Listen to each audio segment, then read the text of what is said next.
मुरली अमृत की धारा है धारा, जो देती दुखों से किनारा। मुरली अमृत की धारा है धारा, जो देती दुखों से किनारा। भूले जीवन में हो जाए शिव बाबा मुरली में समझाए। भूले जीवन में हो जाए शिव बाबा मुरली में समझाए। तुम्हें देव। ओम शांति। आज की तारीख है 28/5/2022 की साकार मुरली। बाबा के महावाक्य। मीठे बच्चे, तुम्हारा प्यार आत्मा से होना चाहिए। चलते फिरते अभ्यास करो, मैं आत्मा हूँ, आत्मा से बात करता हूँ, मुझे कोई बुरा काम नहीं करना है। प्रश्न। बाप द्वारा रचा हुआ यज्ञ जब तक चल रहा है तब तक ब्राह्मणों को बाप का कौन सा फरमान जरूर पालन करना है? उत्तर। बाप का फरमान है, बच्चे, जब तक यह रुद्र यज्ञ चल रहा है तब तक तुम्हें पवित्र जरूर रहना है। तुम ब्रह्मा के बच्चे ब्रह्म कुमार कुमारी कभी विकार में नहीं जा सकते। अगर कोई इस फरमान की अवज्ञा करते हैं तो बहुत कड़े दंड के भागी बन जाते हैं। अगर किसी में क्रोध का भी भूत है तो वह ब्राह्मण नहीं। ब्राह्मणों को देही अभिमानी रहना है, कभी विकार के वशीभूत नहीं होना है। गीत। ओ दूर के मुसाफिर। ओ दूर के मुसाफिर, हमको भी साथ ले ले रे, हमको भी साथ ले ले, हम रह गए अकेले। ओ दूर के मुसाफिर, हमको भी साथ ले ले रे, हमको भी। ओम शांति। दूर के मुसाफिर को तुम ब्राह्मणों के बिगर कोई भी मनुष्य मात्र जानते नहीं हैं। बुलाते हैं, हे परम धाम में निवास करने वाले परम पिता परमात्मा आओ। पिता कहते हैं, परंतु बुद्धि में नहीं आता है कि पिता का रूप क्या है, आत्मा क्या है। भल समझते हैं आत्मा भ्रकुटी के बीच सितारे समान रहती है, बस और कुछ नहीं जानते। हमारी आत्मा में 84 जन्मों का पाठ भरा हुआ है, इन बातों का कुछ भी ज्ञान नहीं है। आत्मा इस शरीर में कैसे प्रवेश करती है यह भी नहीं जानते हैं। जब अंदर चूर पूर होती है तब पता पड़ता है कि आत्मा ने प्रवेश किया। फिर जब परमपिता परमात्मा कहते हैं तो यह भी आत्मा ही पिता कहती है। आत्मा जानती है यह शरीर लौकिक पिता का है। हमारा बाप तो वह निराकार जरूर, हमारा बाप भी हमारे जैसा बिंदी स्वरूप होगा। उनकी महिमा भी गाते हैं। मनुष्य सृष्टि का बीज रूप ज्ञान का सागर पतित पावन है, परंतु कितना बड़ा व छोटा है यह सबकी बुद्धि में नहीं बैठता है। पहले तुम्हारी बुद्धि में भी नहीं था कि हमारी आत्मा क्या है। भल परमात्मा को याद करते थे कि हे परमपिता, परंतु कुछ भी जानते नहीं थे। बाप तो निराकार है, फिर वह पतित पावन कैसे ठहरा? क्या जादू लगाते हैं? पतितों को पावन बनाने जरूर यहाँ आना पड़ता है। जैसे हमारी आत्मा भी शरीर में रहती है, वैसे बाप भी निराकार है, उनको भी जरूर शरीर में आना पड़े। तब तो शिवरात्रि अथवा शिव जयंती मनाते हैं, परंतु वह पावन कैसे आकर बनाते हैं? यह कोई भी जानते नहीं हैं, इसलिए कह देते हैं सर्वव्यापी। प्रदर्शनी में अथवा कहाँ भी भाषण आदि करने जाओ तो पहले पहले बाप की ही पहचान देनी है, फिर आत्मा की। आत्मा तो भरकुटी के बीच रहती है, उसमें ही सारे संस्कार रहते हैं। शरीर तो खलास हो जाता है, जो कुछ करती है वह आत्मा ही करती है। शरीर के ऑर्गन्स आत्मा के आधार पर ही चलते हैं। आत्मा रात को अशरीरी हो जाती है। आत्मा ही कहती है आज मैंने आराम बहुत अच्छा किया है, आज मुझे आराम नहीं आया, मैं इस शरीर द्वारा यह धंधा करता हूँ।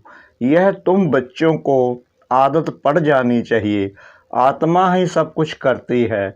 आत्मा शरीर से निकल जाती है तो उनको मुर्दा कहा जाता है, कोई काम का नहीं रहता है। आत्मा निकलने से शरीर में जैसे बांस हो जाती है, शरीर को जाकर जलाते हैं, तो तुम्हारा आत्मा के साथ ही प्यार है। तुम बच्चों को यह शुद्ध अभिमान होना चाहिए कि मैं आत्मा हूँ। पूरा आत्म अभिमानी बनना है। मेहनत सारी इसमें ही है। मुझ आत्मा को इन ऑर्गन्स द्वारा कोई भी बुरा काम नहीं करना चाहिए, नहीं तो सज़ा खानी पड़ेगी। भोगना भी तब भोगी जाती है जब आत्मा को शरीर है। बिगर शरीर आत्मा दुख भोग न सके, तो पहले आत्म अभिमानी फिर परमात्म अभिमानी बनना है। मैं परमपिता परमात्मा की संतान हूँ। कहते भी हैं कि परमात्मा ने हमको पैदा किया है, वह रचयिता है, परंतु वह रचना कैसे है कोई भी नहीं जानते हैं।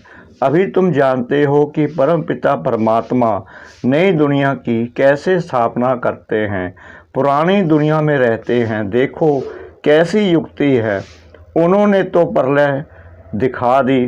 कहते हैं पीपल के पत्ते पर एक बालक आया, फिर बालकी को दिखाते नहीं, इसको कहा जाता है अज्ञान। कहते हैं भगवान ने शास्त्र बनाए, व्यास भगवान तो हो न सके। भगवान शास्त्र बैठ लिखते हैं क्या? उनके लिए तो गाया हुआ है, वह सब शास्त्रों का सार समझाते हैं। बाकी इन वेद शास्त्र पढ़ने से कोई का कल्याण नहीं हो सकता। समझो ब्रह्मा ज्ञानी है, समझते हैं ब्रह्म में लीन हो जाएंगे। ब्रह्म तो महतत्व है, आत्माएं वहाँ रहती हैं। यह ना जानने कारण जो आता है सो बोलते रहते हैं, और मनुष्य भी सत सत करते रहते हैं। बहुत ही हठ योग प्राणायाम आदि करते हैं। तुम तो कर ना सको, तुम नाजुक कन्याओं माताओं को क्या तकलीफ देंगे?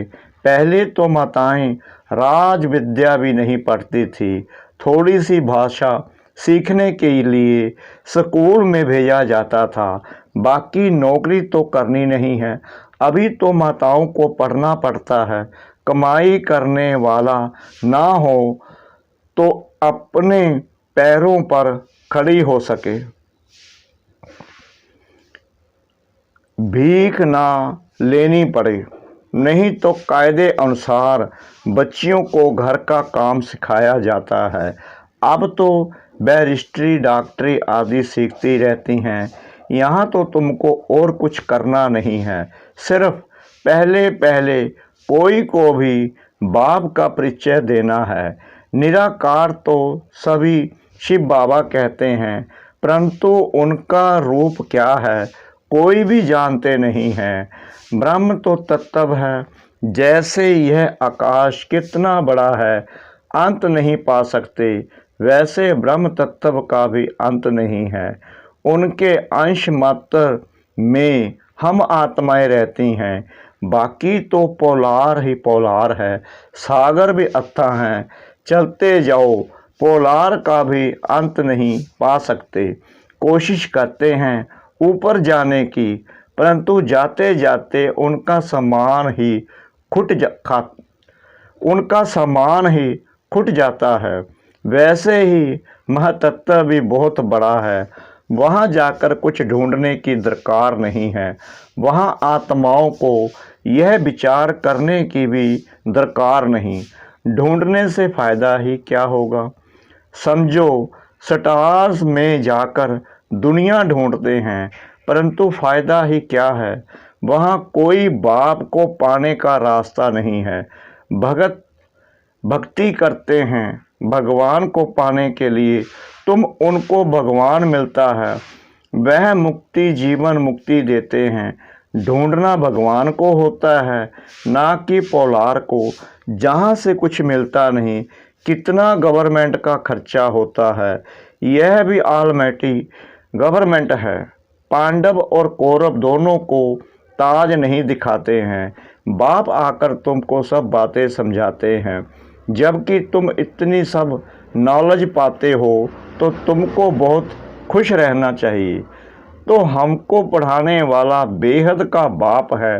तुम्हारी आत्मा कहती है हम पहले सो देवी देवता थे, बहुत सुखी थे, पुण्य आत्मा थे।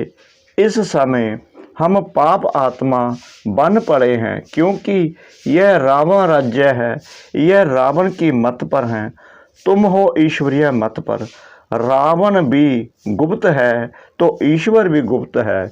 अभी ईश्वर तुमको मत दे रहे हैं, रावण कैसे मत देते हैं। रावण का कोई रूप तो है नहीं, यह तो रूप धरते हैं। रावण के तो सभी रूप हैं। जानते हैं हमारी आत्मा में 5 विकार हैं। हम आसुरी मत पर चल रहे हैं। मेल फीमेल दोनों में 5 विकार हैं।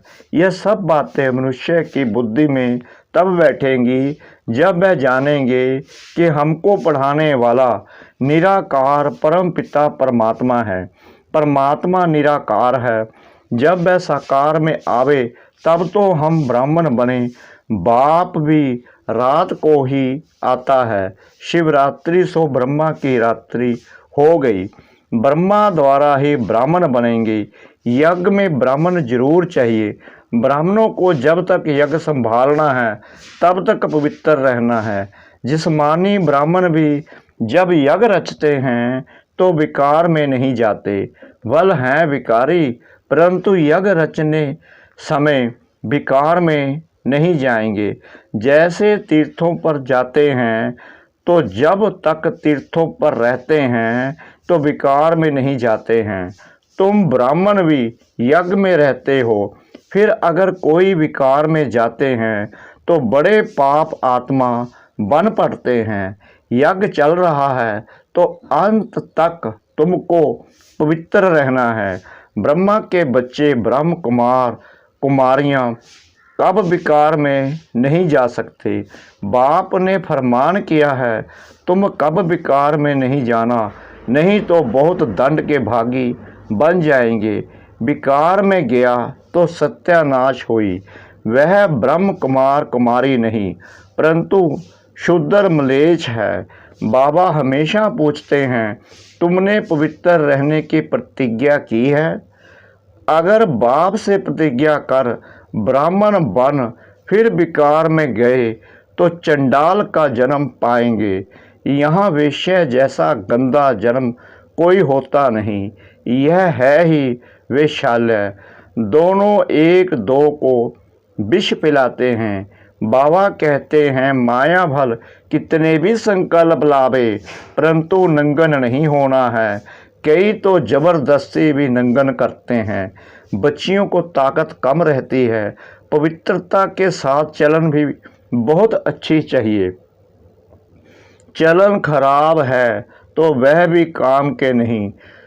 लौकिक माँ बाप में विकार हैं तो बच्चे भी माँ बाप से ही सीखते हैं। तुमको पारलौकिक बाप तो यह शिक्षा नहीं देते। बाप तो देही अभिमानी बनाते हैं। कभी क्रोध नहीं करना। उसी समय तुम ब्राह्मण नहीं चंडाल हो। क्योंकि क्रोध का भूत है, भूत मनुष्य को दुख देते हैं। बाप कहते हैं ब्राह्मण बनकर कोई शैतानी काम नहीं करना है। विकार में जाने से यज्ञ को तुम अपवित्र बनाते हो, इसमें बड़ी खबरदारी रखनी है। ब्राह्मण बनना कोई मासी का घर नहीं है। यज्ञ में कोई गंध नहीं करना है। 5 विकारों में से कोई भी विकार ना हो, ऐसे नहीं क्रोध किया तो हर्जा नहीं। यह भूत आया तो तुम ब्राह्मण नहीं।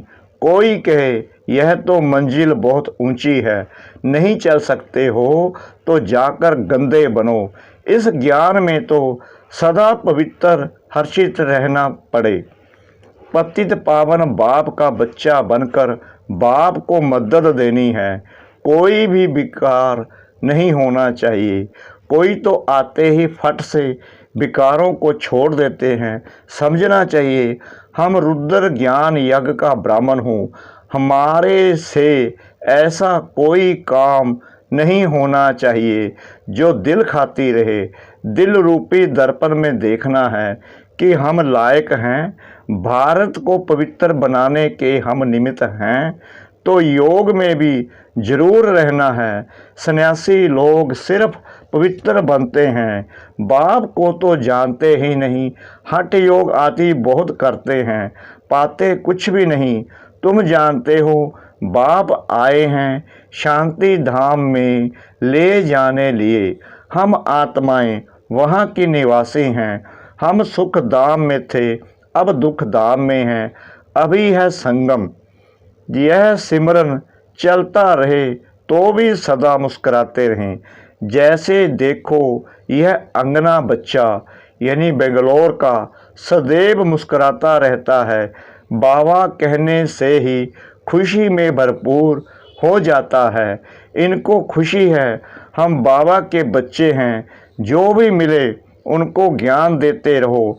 हाँ, कोई हंसी भी उड़ाएंगे क्योंकि नई बात है।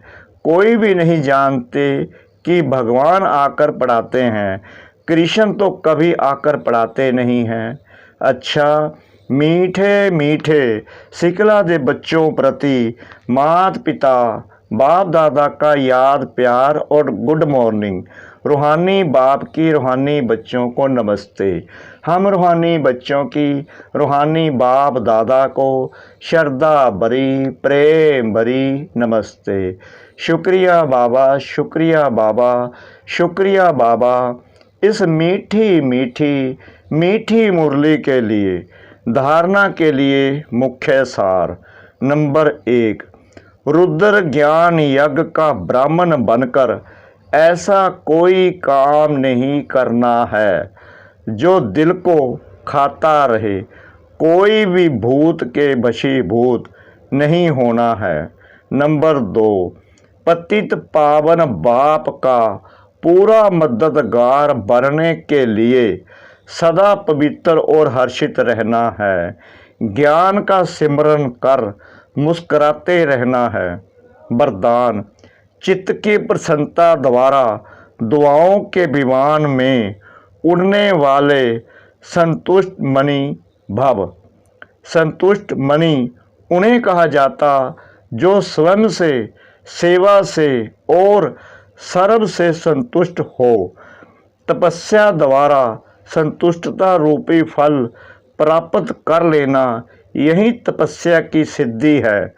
संतुष्ट मणि वह है जिसका चित्त सदा प्रसन्न हो। प्रसन्नता अर्थात दिल दिमाग सदा आराम में हो, सुख चैन की स्थिति में हो। ऐसी संतुष्ट मणियाँ स्वयं को सर्व की दुआओं के विमान में उड़ता हुआ अनुभव करेगी। स्लोगन, सच्चे दिल से दाता विदाता वरदाता को राजी करने वाले ही रूहानी मौज में रहते हैं। सच्चे दिल से दाता विदाता वरदाता को राजी करने वाले ही रूहानी मौज में रहते हैं।